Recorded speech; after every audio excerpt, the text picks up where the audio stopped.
am a killer. Recently, I fell in love. My boyfriend, Alex Stan, is gentle and polite, a man so pure he seems untouched by the grime of the world. Because of him, I've been playing the role of a sweet, delicate little bunny, innocent and harmless. Until one late night, as I was heading out on a mission dressed in my usual gear, I came face-to-face with Alex, carrying a corpse and radiating a murderous aura. I froze on the spot.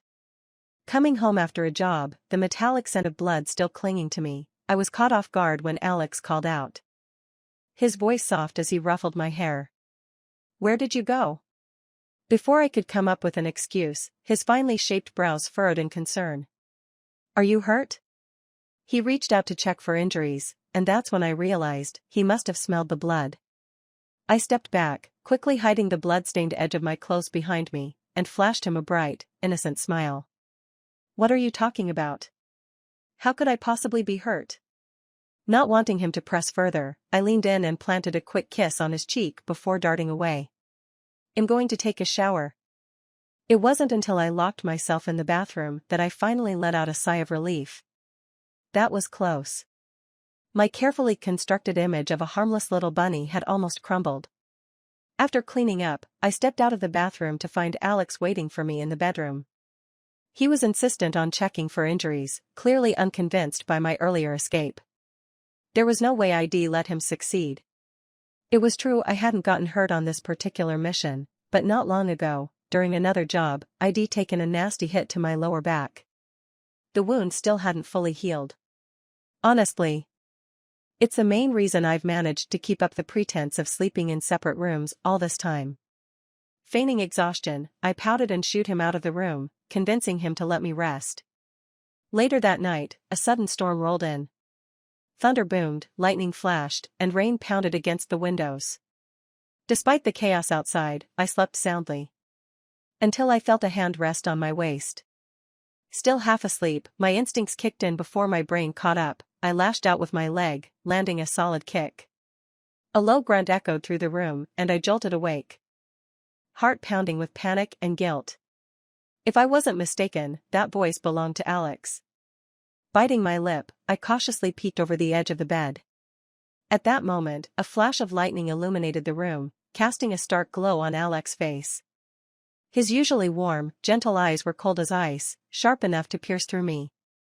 I held my breath, terrified. But just as quickly, he softened. Rising to his feet, he brushed the dust off his clothes and asked, ever so calmly, "Did you hurt your foot?" I shook my head, still reeling. "What were you doing in my room? You scared me." And sitting at the edge of the bed, Alex reached out and gently ruffled my hair again. "You said it yourself, didn't you? You're scared of thunderstorms. I was worried you wouldn't sleep well, so I came to keep you company." His explanation struck me like a bolt of lightning. It was a lie I'd tossed out casually, part of the facade I'd built to seem soft and vulnerable. Taking his hand, I placed it over my heart and whispered, "With you here, I feel completely safe." To make up for the emotional damage caused by my kick last night, I took Alex to an amusement park for a date the next day. As we passed a balloon-popping booth, I stopped in my tracks. Pointing at a plush toy in the prize section, I pouted and said, "I want that one." Alex nodded with a soft smile. "All right." He picked up the replica gun and fired off several shots in quick succession. Every single one hit the mark. Honestly, I wasn't fixated on getting the toy, I could easily win it myself. The whole point was just to add a bit of playful romance to our date. His flawless accuracy caught me off guard. Impressed, I couldn't help but praise him.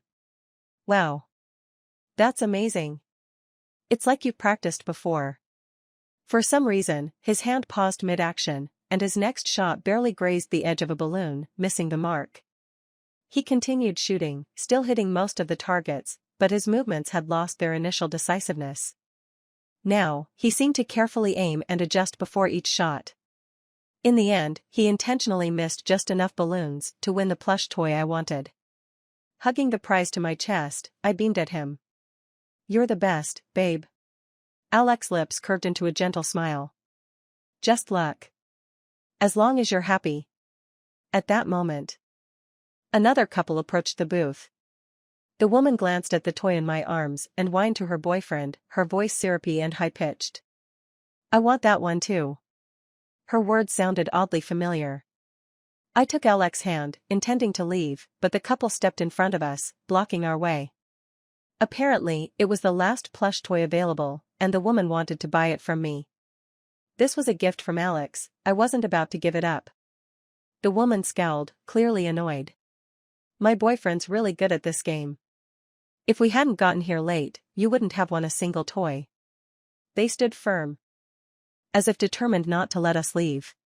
My patience wore thin, and for a moment, I forgot all about maintaining my harmless act. "How about this?" I said. "We compete. Whoever hits more balloons within the time limit wins. If I lose, I'll give you the toy. If you lose, you shut up and let us go." The couple, confident in their skills, readily agreed. For a trained assassin, this kind of contest was child's play. 1 minute later, I flashed the couple a smug grin and flipped them off. "So, can you move aside now?" I was too caught up in my triumph to notice the curious look Alex was giving me. As soon as the words left my mouth, I remembered my carefully crafted persona. Crap. Turning to Alex, I caught the complicated expression in his eyes. We stared at each other in silence. Realizing I had to salvage the situation, I blinked rapidly, shifted my expression, and threw myself into his arms, feigning distress. "Babe, she was so mean to me." Alex's expression remained calm. Gently stroking my head, he replied in his usual soothing tone, "It's okay. I'm here." Since that day, I couldn't shake the feeling that Alex's gaze held something deeper, an unspoken understanding beneath his usual tenderness. This couldn't be delayed any longer. I needed to find a chance to get closer to him. I'd never met a man I liked this much before, and I wasn't about to give him a reason to regret being with me. On a clear, moonlit night, I decided to act. The darkness cloaked the room as I crept into Alex's bedroom, my old injury finally healed. The soft glow of moonlight streamed through the window, illuminating his serene face as he lay asleep on the bed. Treading carefully, I approached him on silent feet and stood by his bedside. Then, with a swift motion, I yanked the blanket off him. But before I could say or do anything, Alex suddenly flipped over, pinning me beneath him. His hand clamped down tightly around my neck. The pressure was so intense that my face turned red almost instantly. Before I could gather enough strength to knock his hand away, he released me on his own. "Isabel?" he asked, his voice low and uncertain. He turned on the bedside lamp and gently patted my back as I coughed, struggling to catch my breath.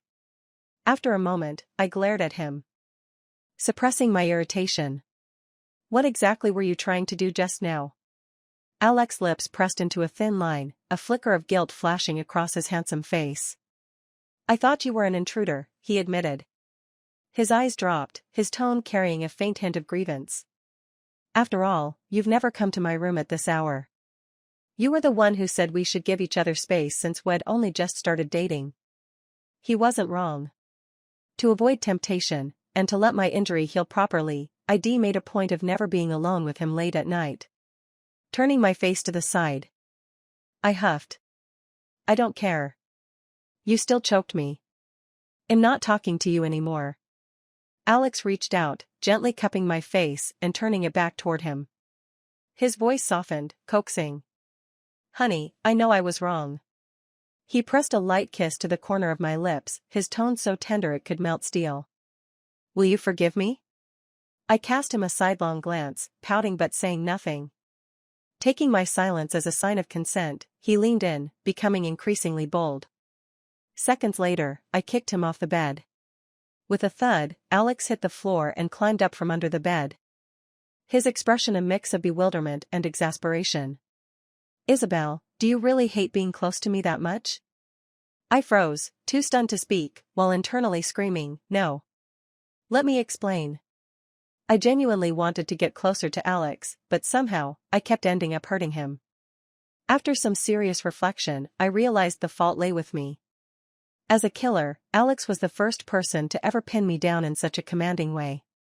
The last person who had tried that didn't live to tell the tale. Instinctively, My assassin training made it impossible to resist the urge to flip him over and take control. To make matters worse, that night, not only did he hold me down, but his hand had also landed on my most sensitive and untouchable spot. Without thinking, I kicked him off the bed with enough force to seriously injure anyone else. Strangely enough, despite the strength of my kick, Alex had acted as if nothing happened. Still, leaving things tense between us wasn't doing our relationship any favors. After mulling it over, I finally came up with a solution. I don't handle alcohol well. A few drinks make me weak and sluggish, significantly dulling my reflexes. So, I reasoned, if I drank a little, I'd be too relaxed to resist Alex's advances, no matter what he tried. That night, I put my plan into action, starting to drink before Alex returned home. Unfortunately, I miscalculated the amount and, combined with Alex being late, ended up passing out on the sofa in a drunken haze. At some point, I vaguely felt myself being lifted.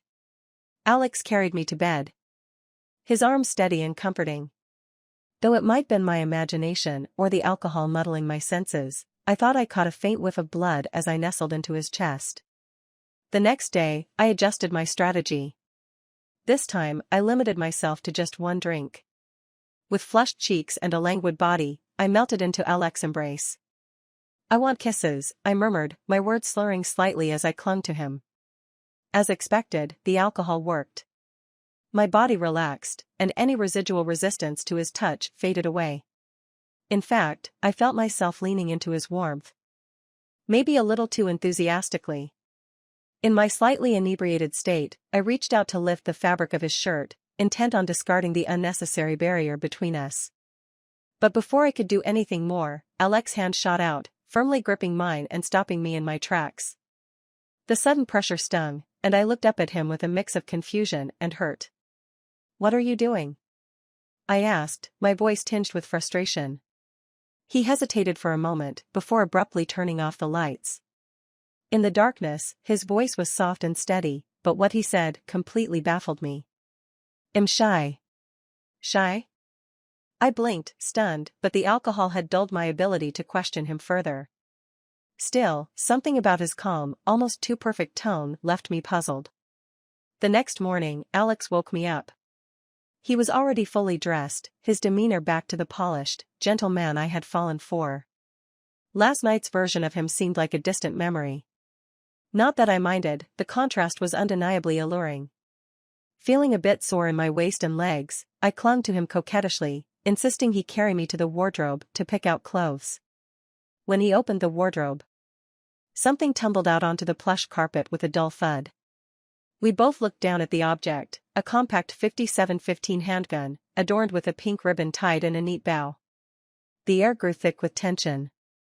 I glanced up and met Alex's inquisitive gaze, doing my best to appear calm as I fidgeted with my hands. "It's a toy gun I bought," I said, forcing a smile. Alex curved his lips into a faint smile. "I know." I exhaled silently, relieved. Of course. Alex was just a regular programmer. How would he know whether a gun was real or fake? Still hanging on to him. I was about to hop down and grab the gun when Alex moved faster. With one arm supporting me under my thighs, he crouched down smoothly. "Don't move. I'll get it." I froze, watching helplessly as he picked up the gun. My heart raced, because I couldn't remember if there were bullets loaded in it. Alex held the gun in one hand, turning it over slowly as his fingers brushed the cool metallic surface. His thick lashes shadowed his eyes, hiding whatever emotions lingered there. Unsure of his intentions, I stayed still, subtly adjusting my grip around his neck to prepare for any sudden moves. If he did anything suspicious, I was ready to act. But then, his posture shifted. His long, slender fingers curled around the grip, and his pale index finger rested on the trigger. Panic surged through me. Forgetting all about my harmless persona, I readied myself to disarm him, even if it meant exposing everything. Just as I was about to move, Alex caught me off guard by leaning in to kiss the corner of my lips. His tone was indulgent, tinged with amusement. "Why didn't you tell me you were into things like this?" His gentle smile remained unchanged as he gazed down at me, his voice soft and affectionate. If you like it, you don't have to hide it from me.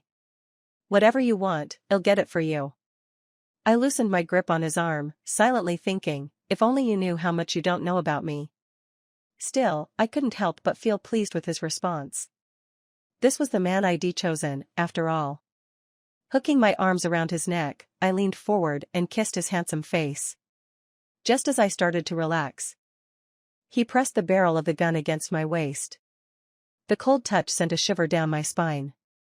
I looked up in shock, meeting his dark, unfathomable eyes. A flood of thoughts raced through my mind, but before I could react, Alex shifted the gun away and pulled the trigger multiple times, firing into the air. The empty gun let out a series of muted clicks. Relief washed over me. There were no bullets. Alex leaned down to kiss the corner of my lips again, his voice as gentle as ever. Sorry, slipped. Did I scare you? Tears welled up in my eyes as I pouted, playing the part of a frightened girl. This isn't how you use it, you really scared me, babe. Alex raised an eyebrow, his finger gently brushing away the tears from the corner of my eye. Then how do you use it? I sniffled dramatically, letting a blush creep onto my cheeks. Well, since you've already found it, you'll know tonight. Alex's brows lifted slightly, a fleeting shadow of something darker flashing through his clean, gentle gaze. He ruffled my hair with a smile full of indulgence. All right. I'll wait. Nightfall came quickly. I pushed Alex into the bedroom, using the pink ribbon from the gun to blindfold him. The events of the morning replayed vividly in my mind, the moment Head pointed the gun at me. My grip tightened on the firearm, and I pressed it against his throat in a fleeting act of frustration. How dare he? If Alex weren't so ridiculously attractive and completely my type, I might have ended things for good with this very gun. His Adam's apple bobbed under the barrel, a maddeningly seductive sight. Isabel, he murmured, his voice low and rich. I snapped out of my thoughts, leaning close to his ear and whispering shyly. Don't interrupt me. If you keep this up, I won't continue. Alex's lips curved into a smile, one laden with meaning. All right, I'll leave myself at your mercy. Still fuming, I grabbed some rope and tied his hands, ensuring there'd be no escape this time. The next morning, I opened my eyes to find myself lying in bed, staring blankly at the ceiling. Alex walked in, fully dressed and as composed as ever. Without hesitation, he scooped up my boneless, utterly drained form. Unable to suppress my indignation, I lashed out, wrapping my hands around his neck. Talk. Have you trained for this? How did you get out of the ropes last night? I couldn't believe I hadn't noticed him freeing himself. Alex shook his head, his expression as innocent as ever. Isabel, the ropes came loose on their own. Are you upset? Realizing I'd overreacted, I forced a smile that didn't quite reach my eyes. Upset? Not at all. I was complimenting you. You're amazing. Alex's lips twitched into a knowing smile, but he didn't say a word. I felt unsettled. Lately, I'd started doubting my reflexes. How else could I have failed to notice Alex pressing a gun to me until it happened? Or how could he have untied the ropes right under my nose? For a top-tier assassin, such lapses were unacceptable. Devastated, I used the excuse of needing some time away and returned to the organization for over a week of grueling training. To prove my worth, I took on an rank mission before leaving. The target, Vincent Miller, was a rising star in high society. Despite his young age, his abilities were formidable. Enough to intimidate his rivals into paying a fortune for his life. The plan was set for 7 days later. I would pose as Vincent's companion at a private dinner and kill him up close when he least expected it. Before that, I needed to understand his preferences. That night, I lay in bed, reviewing the dossier sent by Daniel, my longtime partner and an elite hacker. Daniel's role was crucial. During missions, he hacked into surveillance systems, disabled cameras, and mapped escape routes in real time, ensuring I could disappear without a trace after completing the hit. The report revealed Vincent's preference for mature, sultry women. Naturally, I would mold myself to his taste to get close to him. What are you looking at? Alex's voice startled me, snapping me out of my thoughts. Heart racing, I quickly flipped my phone screen face down. Alex, why do you walk so quietly? Sliding into bed, Alex wrapped an arm around me, his tone light and teasing. You were just too focused. I frowned. Was that really it? Before I could dwell on it, Alex leaned in and kissed the corner of my lips. Why were you gone for so many days? He paused, his thick lashes fluttering slightly, his voice carrying a subtle hint of grievance. I missed you so much, a pang of guilt hit me. I missed you too. But the truth was, during my time back at the organization, I'd been so consumed by training that I'd barely thought about him. The realization made my guilt deepen, so I cupped his face and kissed him softly. Alex, I'm sorry, Alex smiled, his eyes curving into a gentle crescent as he pressed his lips to mine. Then he'll need some compensation. He murmured, his voice tinged with playful demand. Suddenly, my phone's custom ringtone for the organization cut through the air. Simultaneously, Alex's phone rang as well. We exchanged a glance, both getting out of bed and turning our backs to each other as we answered our calls. 2 minutes later, both calls ended. I set my phone down, my expression grim. The organization had informed me that Vincent was already on alert. He had significantly increased his security detail, making the mission far more challenging than expected. When I turned around, Alex had also finished his call. We met each other's gaze, an unspoken agreement hanging in the air, neither of us would ask about the other's call. Shall we continue where we left off? He asked, his tone calm, his expression unchanged. All right. And just like that, we pretended nothing had happened. The plan proceeded as scheduled a week later. I hadn't forgotten the organization's warning. This mission wasn't about completing the assassination but gaining Vincent's trust first and waiting for the right moment. Of course, if an opportunity arose to eliminate him tonight, I wouldn't hesitate to seize it. To attract Vincent's attention, I meticulously dressed to his supposed preferences. A tight red slip dress hugged my curves, contrasting sharply with my snow-white skin and cascading black hair. Crimson lips completed the transformation from my usual sweet and innocent persona to a sultry femme fatale. Everything went smoothly. The hotel manager personally escorted me into the private room. I spotted Vincent immediately, not just because he was at the center of the crowd, but because his striking appearance stood out among the rest. Unfortunately, having grown accustomed to Alex's breathtaking looks, Vincent's handsomeness left me unimpressed. A portly man beside me pushed me toward Vincent, chuckling. Mr. Miller, does this lovely new companion meet your satisfaction? As he spoke, his fingers brushed against my bare skin. I clenched my fists, resisting the urge to break his arm, and instead flashed a coquettish smile at Vincent. Good evening, Mr. Miller. Vincent glanced at me briefly, his tone indifferent. Shall do. Thank you for introducing her, Mr. Hand. I discreetly pressed my nails into my palm. Was it my imagination? Or did Vincent's glance hold a hint of disdain instead of interest? I took a seat beside him as Mr. Hand raised his glass in a toast. Vincent's gaze shifted back to me. You drink on my behalf. I couldn't refuse, but luckily, I'd taken a detox pill beforehand. Just as I was about to drink, Daniel's urgent voice came through the earpiece in my right ear. Don't drink. My hand froze midair, and I lowered the glass. Isabel, we've been set up, Daniel's voice crackled through static. Vincent despises sultry women. The intel was fake, and the wine's likely drugged, before he could finish. The earpiece went dead. Damn it. Sweat beaded on my palms as tension gripped me. Noticing my hesitation, Vincent's gaze turned colder. I forced a smile and brought the glass to my lips, pretending to take a sip while swiftly forming a plan. My hand slid unnoticed toward my thigh, where a Swiss Army knife was strapped. A miniature pistol was tucked against my right leg. At this range, I might be able to. Before I could act, chaos erupted outside the room. Screams pierced the air, followed by the unmistakable sound of gunfire. I froze, momentarily stunned. What's going on? Vincent muttered. Frowning. Good question. Was it the organization? Before I could process, the businessmen in tailored suits around Vincent pulled out firearms, forming a protective ring around him. What?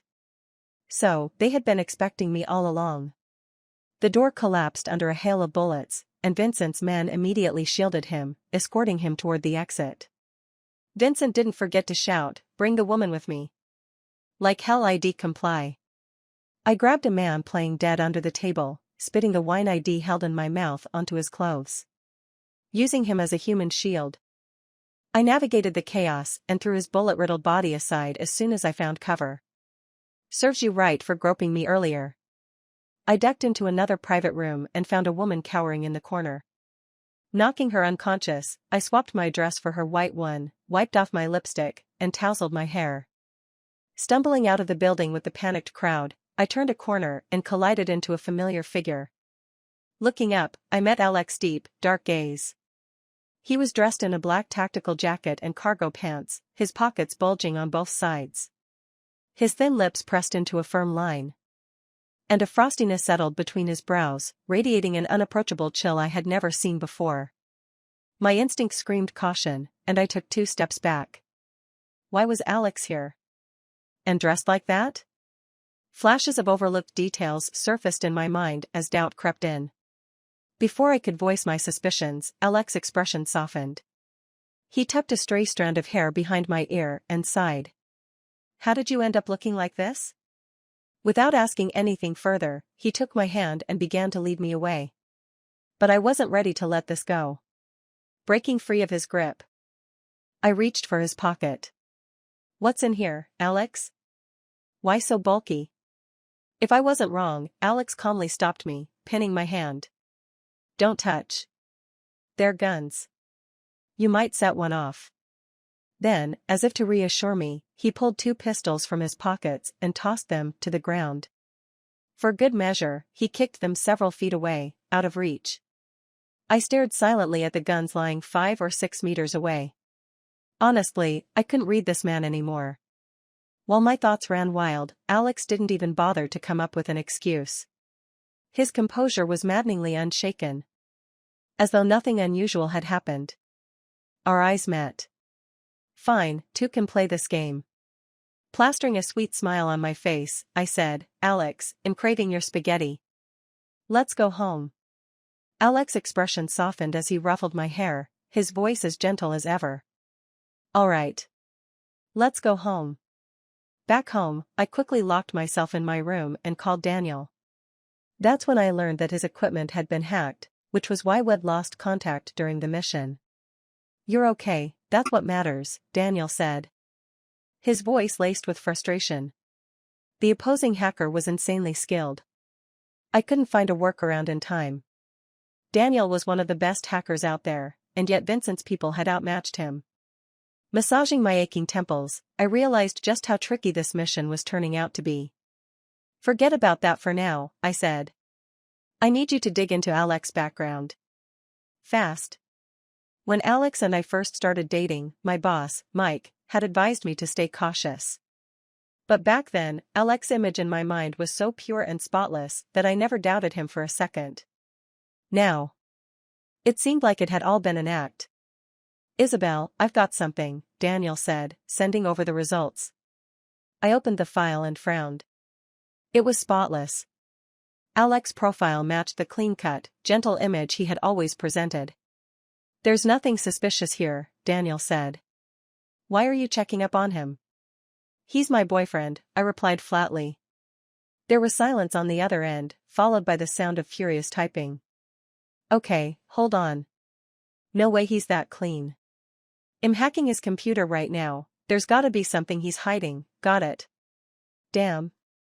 This guy buried his tracks deep. Let me see what's, holy sh, what is it? I interrupted, my brows knitting together.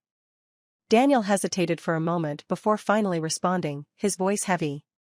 It's your photos. A chill ran down my spine. Keep digging, I said, my tone firm. Hanging up, I stared at the photo of Alex and me on the desk. Who was Alex, really?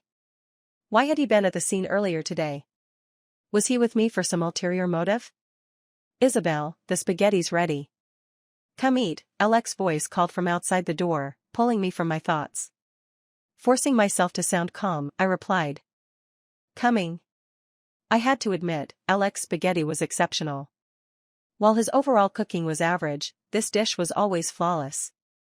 As I ate, an unexpected warmth rose in my chest, and my eyes stung slightly. Alex Stan, if your true identity doesn't conflict with mine, I'd stay by your side forever for this plate of spaghetti. Who did this?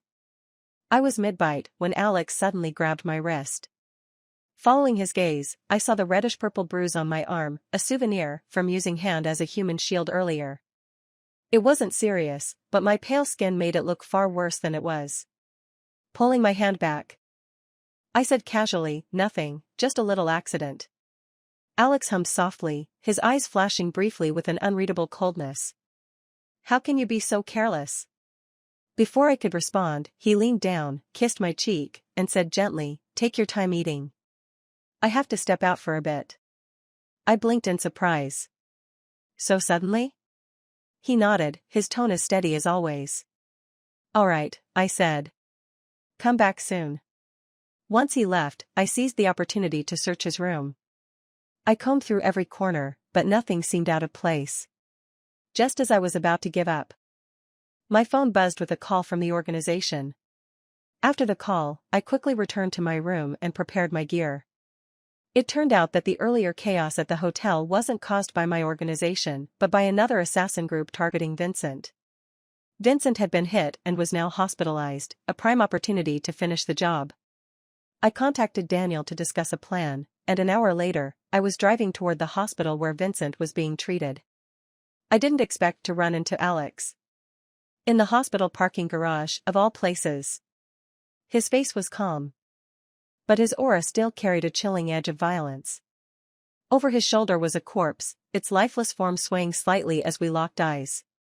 Moments ago, I'd been telling myself that if Alex didn't stir up trouble, I'd keep playing along. But now? He was practically begging for complications. We stood in silence, the cool night breeze rustling the hem of the corpse's clothes. The scene was, to put it mildly, awkward. After a long pause, Alex broke the silence. "Did you enjoy dinner?" I forced a smile. "It was good. I finished everything." Without a change in expression, Alex shoved the body into the trunk of his car. "Isabel, let's go home." As he closed the trunk, the body shifted slightly, and I caught a glimpse of the face. It was Mr. Hand. The question Alex had asked me earlier suddenly resurfaced in my mind, and a wave of complicated emotions washed over me. Along with an inexplicable sense of dread, I instinctively took a step back, my hand brushing the gun strapped to my leg. Alex's gaze flicked to my movement. He sighed softly, his voice calm. "Isabel, I won't hurt you." For a long moment, I weighed my options. Then, with a resigned exhale, I lowered my hand and followed him back home. Honestly, I didn't want to confront Alex until I'd figured out who he really was. Well, it was also because I knew I couldn't beat him. Back at home, Daniel's call came through almost immediately. His voice was both urgent and, strangely, tinged with excitement. "Isabel, Alex is definitely not as simple as he seems. His computer files were laced with viruses, those files completely obliterated my firewall. My system's dead right now." I pressed my fingers to my temples. "So much for a boring company programmer." Daniel continued, "And there's more.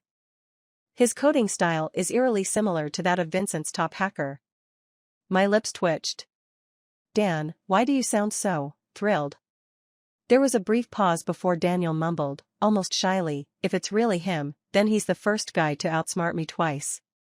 I guess, I feel a little something for him." My response was to hang up on him. It made sense now why Alex had been at the hospital and found me so easily.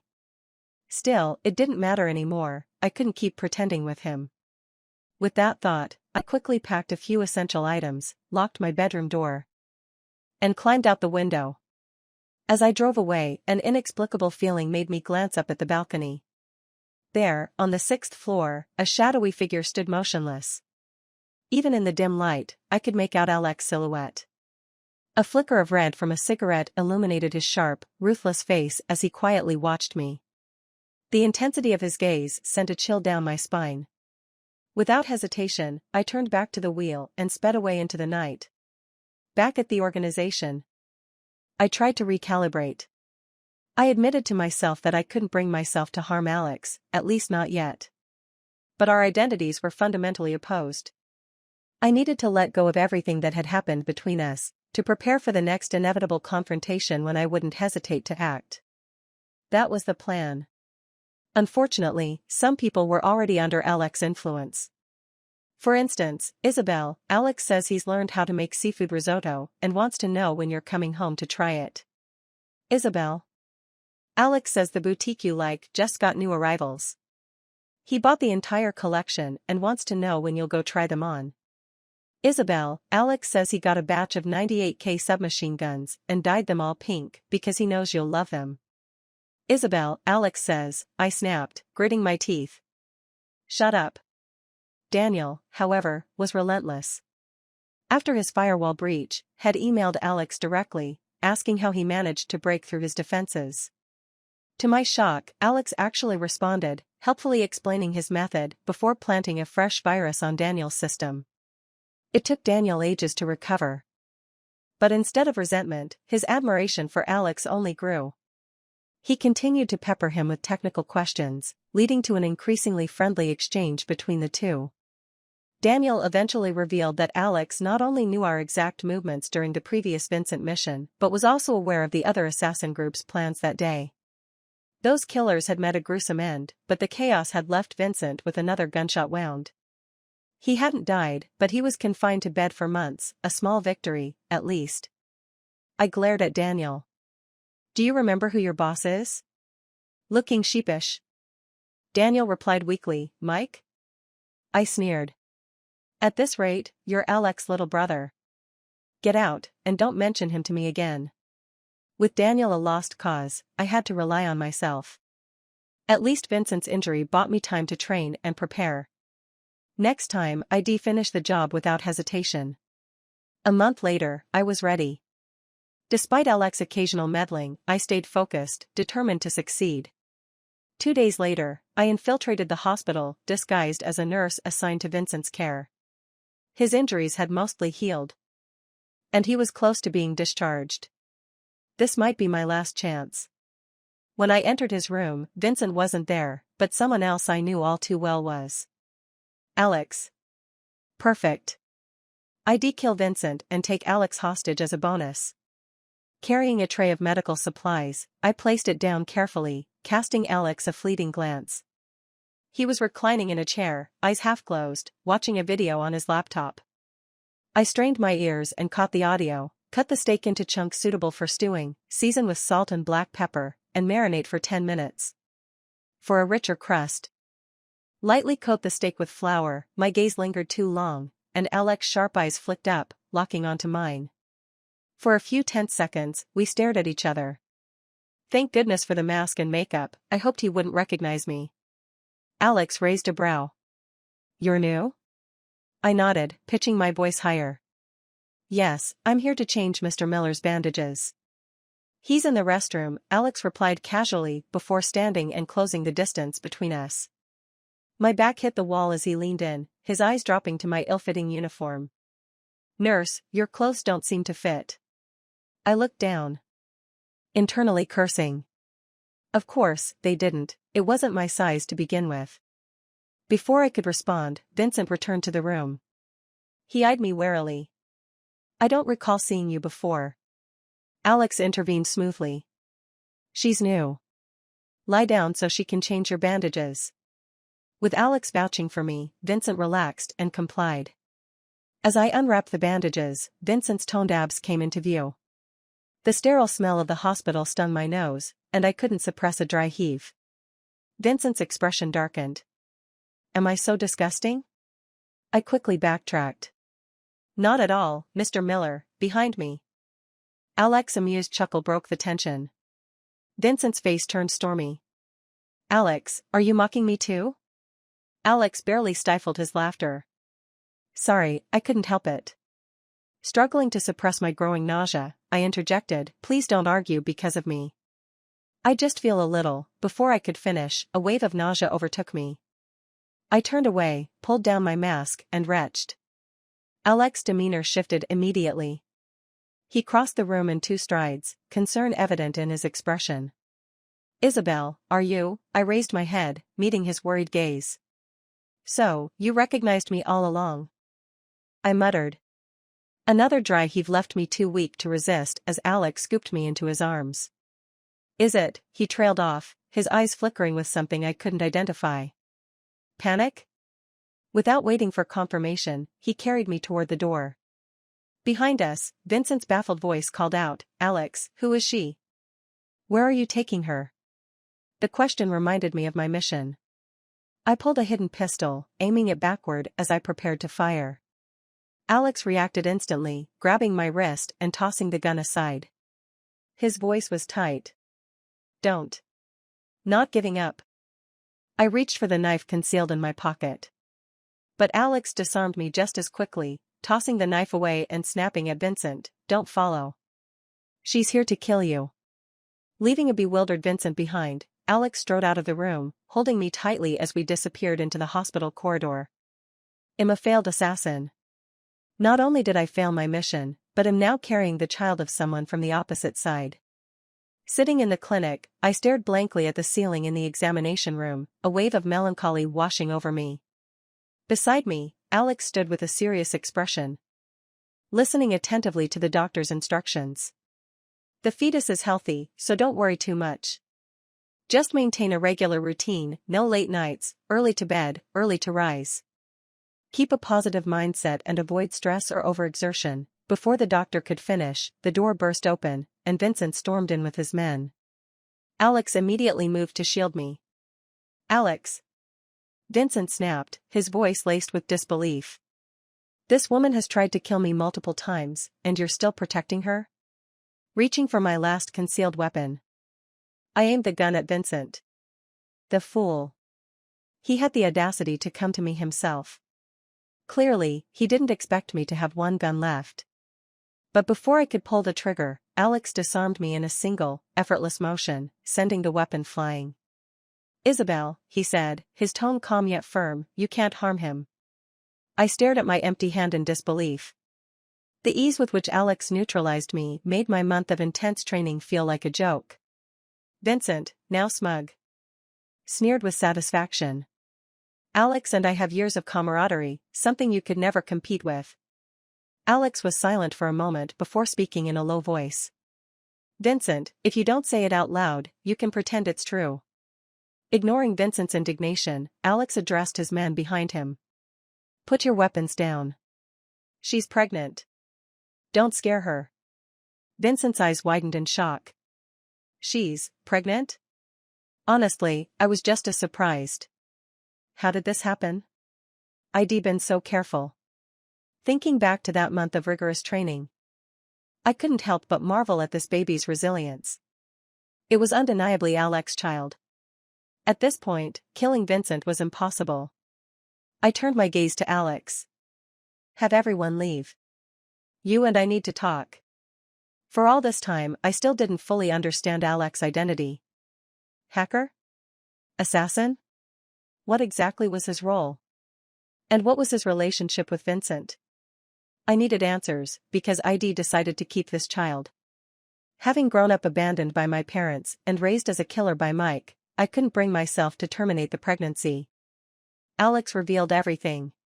He was, in fact, the leader of another assassin organization. The gentle persona he'd maintained for so long was a facade. No wonder I couldn't defeat him. As for his connection to Vincent, they were business partners. Vincent's immense wealth funded Alex's organization, providing weapons and ammunition. In return, Alex's group carried out assassinations and ensured Vincent's safety.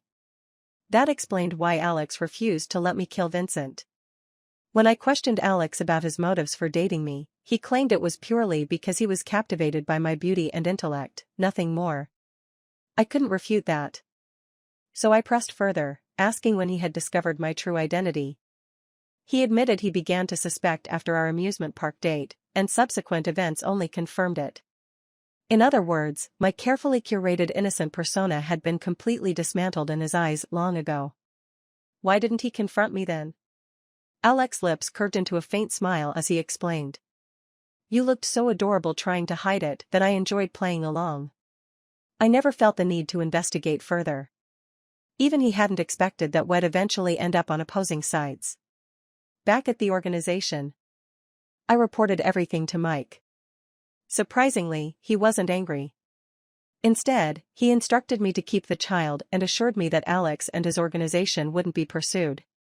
I wasn't surprised by his decision. Mike loved children. Growing up, I was the most delicate and adorable among my peers, and Mike had always doted on me. Still, I felt conflicted. My reputation as an elite assassin was now in tatters because I failed to kill Vincent.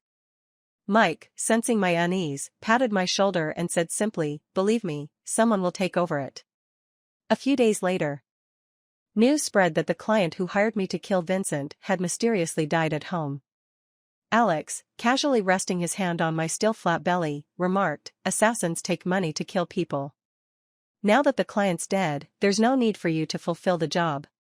How logical. That was so Alex. And so, an unexpected pregnancy brought an end to all the chaos. To avoid the inconvenience of a growing belly ruining my look in a wedding dress, Alex and I didn't wait long to tie the knot. The wedding was a grand affair, packed with guests, including an impressive number of assassins. Daniel, despite being on my side as family, somehow ended up in the groomsmen's party.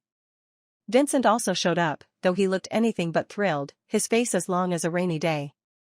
His sour mood delighted me. After all, during that hotel fiasco, if it hadn't been for Hand taking a bullet for me, I might have been seriously hurt by Vincent's men. The ceremony proceeded smoothly. Remarkably, members of both assassin organizations sat together at the reception, chatting politely over dinner and drinks.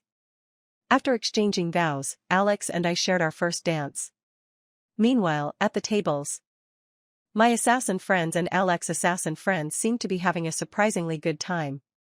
But something felt off. A nagging suspicion tugged at me until I suddenly lifted the tablecloth. Beneath the table, chaos reigned. Guns were pointed everywhere, hidden from the polite surface of the party. I stared silently at the scene of undefeatable warfare before glancing at Alex. His voice was cold and sharp. "Everyone, behave. Don't cause trouble at my wedding." Later, I heard that a fight did break out. It started with the groomsmen and bridesmaids. Daniel, caught in the middle, didn't seem to know which side to pick. The scuffle quickly escalated, turning the wedding venue into a full-blown assassin battle royale. Amid the chaos, Vincent got injured again. Apparently, had only been out of the hospital for 2 days before being carried back in. How unfortunate. Sadly, I missed the spectacle because I'd already left by then. I mercilessly mocked Alex's people for their incompetence in failing to prevent Vincent from repeatedly getting hurt. Alex didn't argue, instead smiling with an infuriatingly enigmatic curve of his lips. A suspicion flitted through my mind. Grabbing Alex's lapel, I demanded, "Tell me, did you allow all this to happen?" The memory of venting to Alex about Vincent nearly injuring me flashed through my head. I recalled the icy, detached look in his eyes at the time. Instead of answering, Alex pulled me into a kiss. As our lips parted, he chuckled softly, his words slipping out between breaths. "I never said I didn't." A few months later, our baby arrived safely. In the hospital room, I felt fully rejuvenated after delivering and ready to get up. With my energy restored, I even bragged about that I could take down 3 strong men with one hand. But Alex gently pressed me back onto the bed, kissing my forehead softly. "You've worked hard." He cradled our son in his arms, exuding a warmth I'd never seen before, a glow of a man experiencing fatherhood for the first time. I gave him a sidelong glance. "You're this happy?" Alex's lips curved into a rare, genuine smile. "If it weren't for him, you and I might still be at a stalemate." He thought for a moment, then bent down to kiss our son's tiny hand. "I'm very grateful to him."